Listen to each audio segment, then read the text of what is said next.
ఇచ్చినోడే కదా ఓడగొట్టింది. అప్పుడు వాలంటీర్లు ఉన్నప్పుడు సచివాలయ వ్యవస్థ నుంచి నేరుగా ఇంటికి పట్టుకెళ్ళి ఇచ్చారు. ఇంటికి సర్వీస్ అందించిన ప్రతి ఒక్కరిని ఓడగొట్టాం కదా మనం.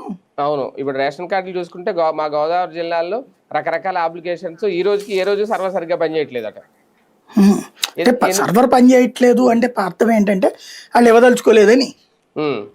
అక్కడ సర్వర్ పని చేయకపోవడం ఏముండదు, ఎందుకు అవుతుంది పద్దాక అంటే మనం కోరిన ఆప్షన్ అందులో లేదని. మెయిన్ అది టెక్నికల్ ఇష్యూస్ ఏంటి, ముందు మ్యారేజ్ సర్టిఫికేట్ కావాలని ఒకసారి, అవసరం లేదు పెళ్లి కార్డు ఉంటే సరిపోద్దని ఒకసారి, తర్వాత ఇప్పుడు అక్కడ ఏంటంటే మ్యారేజ్ సర్టిఫికేట్ నీడ్ అనే ఆప్షన్ ఉన్నప్పుడు దాన్ని దాటి అప్లికేషన్ ముందుకు వెళ్ళదు, దాన్ని వాళ్ళు రిమూవ్ చేయాలి.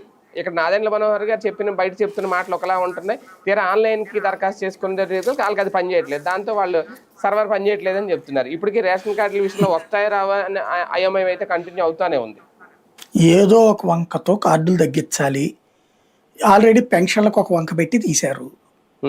ఇంకా మ్యాక్సిమం అంటే వీళ్ళ ఉద్దేశం ఎట్లా ఉంటుందంటే జగన్ అనర్హులకి బోల్డ్ అంత ఇచ్చేసాడు, అవి తగ్గించడానికి ఎన్ని రకాల ఆప్షన్స్ ఉంటే అన్ని చేస్తారు, ఎన్ని రకాల ఆప్షన్స్ ఉంటే అన్ని చేస్తారు. అది వీళ్ళ ఉద్దేశం. అంటే తిరుగుబాటు వస్తే తర్వాత చూసుకుందామన్నా, తిరుగుబాటు రాదన్నా ఇంకా 3 ఏళ్ళ టైం. మీకు రాష్ట్రంలో తిరుగుబాటు ఎట్లా వస్తుంది చెప్పండి, నాకు తెలియక అడుగుతా. తిరుగుబాటు అంటే ఓ 10 మంది రోడ్డు ఎక్కి కూర్చోవాలా, ఎవడు కూర్చుంటాడు?